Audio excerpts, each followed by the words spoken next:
Halo teman-teman, di video kali ini saya akan membahas tentang kependudukan, ketenagakerjaan, dan upah.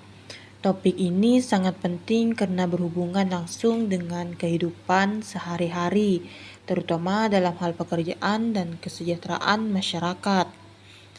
Yuk kita bahas satu persatu supaya lebih mudah dipahami. Pendudukan dan ketenagakerjaan merupakan dua aspek penting dalam kehidupan suatu negara yang tidak bisa dipisahkan. Jumlah penduduk yang besar bisa menjadi potensi besar bagi pembangunan jika dikelola dengan baik.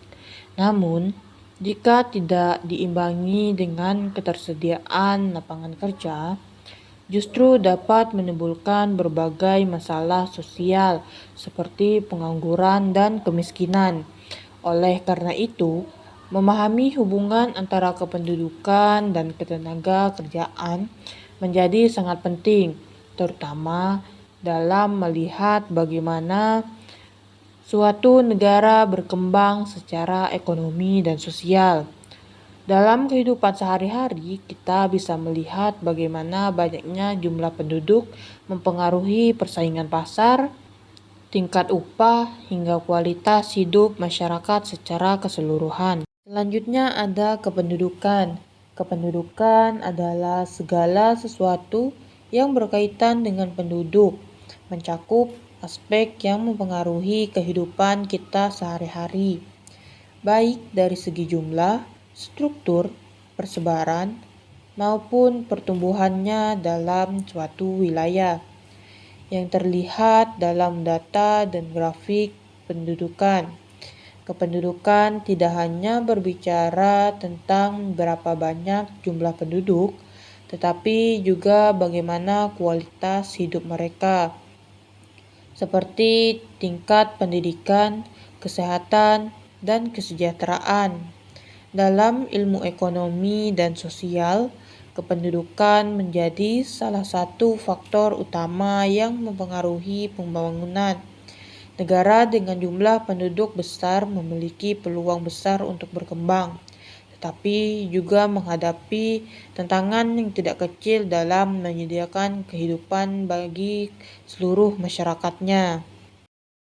Selanjutnya kita bahas persebaran penduduk. Di Indonesia, persebaran penduduk masih belum merata. Banyak penduduk tinggal di Pulau Jawa, sementara daerah lain masih relatif sedikit. Ini menyebabkan kepadatan di kota-kota besar dan kurangnya tenaga kerja di daerah lain. Karena itu, perlu pemerataan pembangunan dan lapangan kerja agar persebaran penduduk lebih seimbang. Kependudukan memengaruhi tenaga kerja. Yuk lihat 3 faktor utamanya. Pertumbuhan penduduk dipengaruhi oleh 3 faktor utama, yaitu kelahiran, kematian, dan migrasi. Kelahiran atau natalitas menambah jumlah penduduk, sedangkan kematian atau mortalitas mengurangi jumlah penduduk. Sementara itu, migrasi atau perpindahan penduduk dapat menambah atau mengurangi jumlah penduduk di suatu daerah tertentu. Ketiga faktor ini saling berinteraksi dan menentukan laju pertumbuhan penduduk suatu wilayah. Misalnya, jika angka kelahiran tinggi tetapi angka kematian rendah, maka pertumbuhan penduduk akan meningkat dengan cepat. Dinamika ini mempengaruhi kebutuhan tenaga kerja dan kerja ekonomi wilayah. Pertumbuhan penduduk memiliki dampak yang cukup luas dalam berbagai aspek kehidupan. Dampak positifnya adalah tersedianya tenaga kerja yang melimpah yang dapat mendorong produksi dan pertumbuhan ekonomi. Namun, di sisi lain, pertumbuhan penduduk yang terlalu cepat juga dapat menimbulkan masalah seperti keterbatasan lapangan kerja, meningkatnya angka pengangguran, serta tekanan terhadap sumber daya alam. Oleh karena itu, pertumbuhan penduduk perlu dikendalikan agar tetap seimbang dengan kemampuan negara dalam menyediakan kebutuhan hidup. Persebaran penduduk adalah kondisi di mana penduduk tidak tinggal secara merata di suatu wilayah. Ada daerah yang sangat padat seperti kota besar dan ada juga daerah yang masih jarang penduduknya, seperti pedesaan atau daerah terpencil. Hal ini biasanya dipengaruhi oleh faktor ekonomi, ketersediaan lapangan kerja, fasilitas pendidikan, dan layanan kesehatan. Kota besar cenderung menjadi pusat perhatian karena menyediakan lebih banyak peluang, sehingga banyak orang memilih untuk pindah ke sana. Struktur penduduk menggambarkan komposisi penduduk berdasarkan kelompok tertentu, seperti usia, jenis kelamin, dan tingkat pekerjaan. Salah satu yang paling penting adalah struktur berdasarkan usia, karena ini berkaitan langsung dengan potensi tenaga kerja. Penduduk usia produktif biasanya antara 15 hingga 64 tahun, merupakan kelompok yang memiliki peran besar dalam kegiatan ekonomi. Jika jumlah penduduk usia produktif lebih besar, maka negara tersebut memiliki peluang untuk mengalami bonus demografi. Ketenaga kerjaan mencakup segala hal yang berhubungan dengan tenaga kerja, mulai dari jumlah tenaga kerja, kualitas, hingga kesempatan kerja yang tersedia. Ketenaga kerjaan juga membahas bagaimana tenaga kerja digunakan dalam proses produksi serta bagaimana mereka mendapatkan imbalan berupa upah. Dalam konteks ekonomi, ketenaga kerjaan menjadi salah satu indikator penting untuk melihat tingkat kesejahteraan masyarakat. Pernah bingung bedanya tenaga kerja dan angkatan kerja? Tenang, kita bahas bareng. Tenaga kerja adalah seluruh penduduk yang memiliki kemampuan untuk bekerja, baik yang sudah bekerja maupun yang belum bekerja. Sedangkan angkatan kerja adalah bagian dari tenaga kerja yang sudah bekerja atau sedang aktif mencari pekerjaan. Perbedaan ini sangat penting untuk memahami kondisi ketenaga kerjaan suatu negara, terutama dalam menghitung tingkat pengangguran. Jadi, sekarang lebih jelas kan? Memahami definisi membantu kita melihat gambaran ekonomi secara lebih luas. Kesempatan kerja menunjukkan jumlah lapangan pekerjaan yang tersedia bagi masyarakat. Semakin banyak kesempatan kerja yang tersedia, maka semakin besar peluang masyarakat untuk mendapatkan pekerjaan. Kesempatan kerja biasanya dipengaruhi oleh pertumbuhan ekonomi, investasi, dan perkembangan di suatu negara. Di era modern ini, berarti lebih banyak lowongan kerja digital yang dapat akses dari mana saja, membuka pintu untuk lebih banyak orang untuk melamar dan mendapatkan pekerjaan impian mereka. Pengangguran bukan sekedar angka, ini menyentuh hidup kita. Pengangguran adalah kondisi ketika seseorang dalam angkatan kerja tidak memilih pekerjaan, tetapi aktif mencari pekerjaan. Pengangguran menjadi masalah serius karena dapat mempengaruhi kesejahteraan masyarakat dan stabilitas ekonomi suatu negara. Dukung pelatihan, akses informasi kerja, dan tingkatkan keterampilan agar lebih banyak peluang tercipta. Pengangguran terbagi menjadi beberapa jenis, seperti pengangguran terbuka, pengangguran terselubung, dan pengangguran musiman. Pengangguran terbuka adalah mereka yang benar-benar tidak bekerja. Pengangguran terselubung terjadi ketika seorang bekerja tetapi tidak optimal. Sedangkan pengangguran musiman biasanya terjadi pada pekerjaan tertentu seperti pertanian, di mana pekerjaan hanya ada pada waktu-waktu tertentu. Penyebab pengangguran bisa berasal dari berbagai faktor, seperti kurangnya lapangan kerja, rendahnya tingkat pendidikan, hingga ketidaksesuaian keterampilan dengan kebutuhan dunia kerja. Selain itu, perkembangan teknologi juga dapat menyebabkan pengurangan tenaga kerja karena banyak pekerjaan digantikan oleh mesin atau otomatisasi. Faktor lain yang turut mempengaruhi adalah pertumbuhan jumlah penduduk yang tidak seimbang dengan kesediaan pekerjaan serta kondisi ekonomi. Inilah tantangan besar yang kita hadapi dalam menghadapi masa depan di dunia kerja. Kehidupan sulit, ekonomi menurun, banyak yang kehilangan pekerjaan. Pengangguran dapat menimbulkan dampak yang cukup serius, mulai dari meningkatnya angka kemiskinan, menurunnya daya beli masyarakat, hingga meningkatnya tingkat kriminalitas. Oleh karena itu, pengangguran harus menjadi perhatian utama dalam kebijakan pemerintah. Untuk mengatasi pengangguran, pemerintah dapat melakukan berbagai upaya seperti membuka lapangan kerja baru, meningkatkan kualitas pendidikan, serta memberikan pelatihan keterampilan. Selain itu, dukungan terhadap usaha kecil dan menengah juga dapat membantu menciptakan lebih banyak lapangan pekerjaan. Pemerintah juga dapat mendorong investasi, mengembangkan sektor industri dan ekonomi kreatif, serta memperluas program kewirausahaan agar masyarakat mampu menciptakan pekerjaan sendiri. Dengan langkah-langkah tersebut, diharapkan angka pengangguran dapat berkurang dan kesejahteraan masyarakat meningkat. Nah, semuanya, selanjutnya kita akan membahas tentang upah yang merupakan balas jasa bagi tenaga kerja.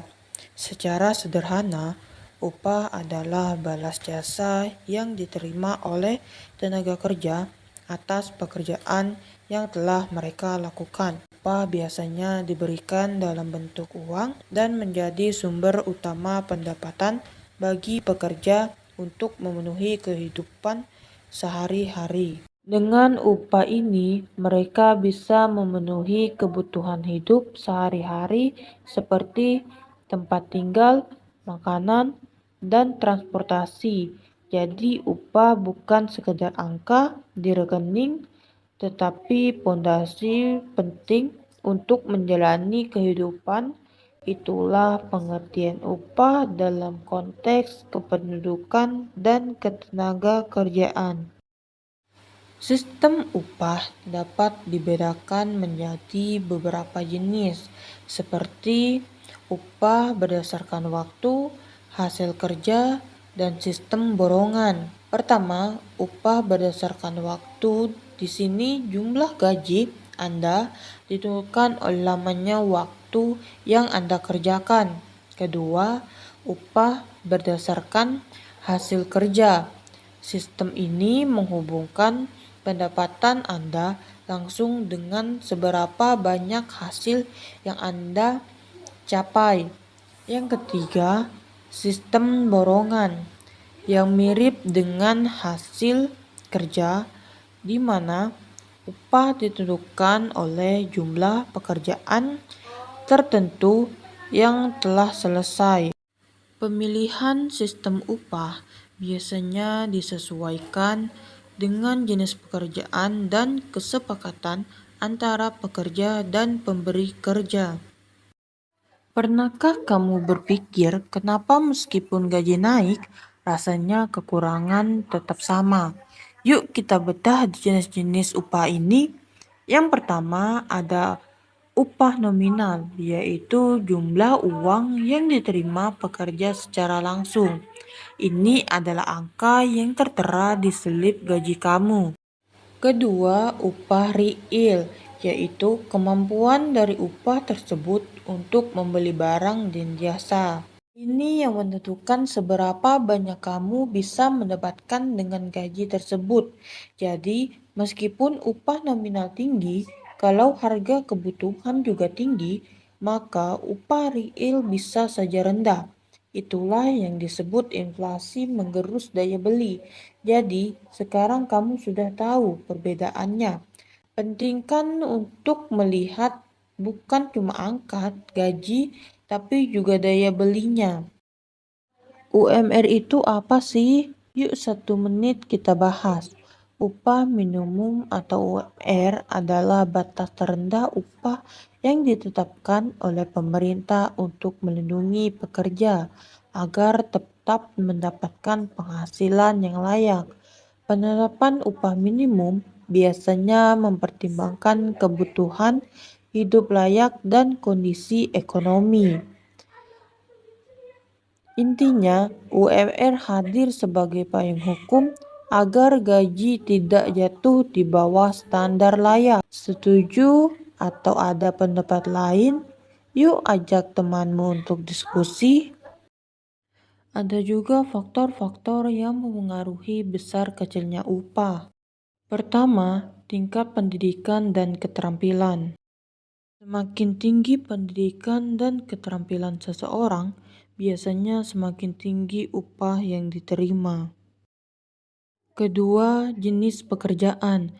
Pekerjaan yang membutuhkan keahlian khusus biasanya memiliki upah yang lebih tinggi. Kenapa upah bisa berbeda jauh? Ketiga, pengalaman kerja. Semakin berpengalaman seseorang, nilainya di dunia kerja meningkat. Keempat, kondisi ekonomi dan perusahaan. Saat perusahaan berkembang dan ekonomi stabil, peluang kenaikan upah lebih besar. Kelima, lokasi kerja. Di kota besar, upah lebih tinggi karena biaya hidup lebih tinggi. Masalah umum ketimpangan upah antar pekerja bisa terjadi karena perbedaan pendidikan, keterampilan, atau kesempatan kerja. Ini didorong kebijakan upah adil dan akses latihan yang rata. Kependudukan dan ketenaga kerjaan memiliki hubungan yang sangat erat. Jumlah penduduk yang besar akan meningkatkan jumlah tenaga kerja. Namun jika tidak diimbangi dengan lapangan kerja, maka akan menimbulkan pengangguran. Oleh karena itu, keseimbangan antara keduanya sangatlah penting. Pemerintah memiliki peran dalam mengatur kebijakan kependudukan dan ketenagakerjaan, seperti program keluarga berencana, penyediaan lapangan kerja, dan peningkatan kualitas pendidikan. Semua ini bertujuan untuk menciptakan kesejahteraan masyarakat. Program keluarga berencana membantu merencanakan masa depan keluarga dan meningkatkan kualitas hidup. Penyediaan lapangan kerja dilakukan melalui investasi, pelatihan, dan dukungan bagi UMKM. Peningkatan kualitas pendidikan membangun keterampilan agar tenaga kerja siap bersaing di era digital. Semua ini bertujuan untuk menciptakan kesejahteraan masyarakat. Pernah bingung beda kependudukan dan ketenaga kerja? Yuk lihat ringkasnya. Kependudukan seluruh penduduk di wilayah semua usia, belum tentu bekerja. Tenaga kerja penduduk usia kerja yang mampu bekerja baik atau mencari kerja. Memahami perbedaan ini bantu analisis ekonomi, kebijakan ketenagakerjaan, dan perencanaan pembangunan. Penduduk besar beban atau kekuatan kuncinya tenaga kerja terampil, kesempatan kerja merata, produktivitas naik. Tanpa itu, bonus demografi bisa hilang, pengangguran dan kesenjangan. Sebagai penutup, kependudukan dan ketenagakerjaan merupakan dua hal yang saling berkaitan dan sangat berpengaruh terhadap pembangunan suatu negara. Dengan pengelolaan yang baik, jumlah penduduk yang besar dapat menjadi kekuatan untuk mendorong pertumbuhan ekonomi dan meningkatkan kesejahteraan masyarakat. Sekian penjelasan dari saya, semoga materi ini bermanfaat dan bisa membantu teman-teman memahami topik ini dengan lebih baik. Terima kasih.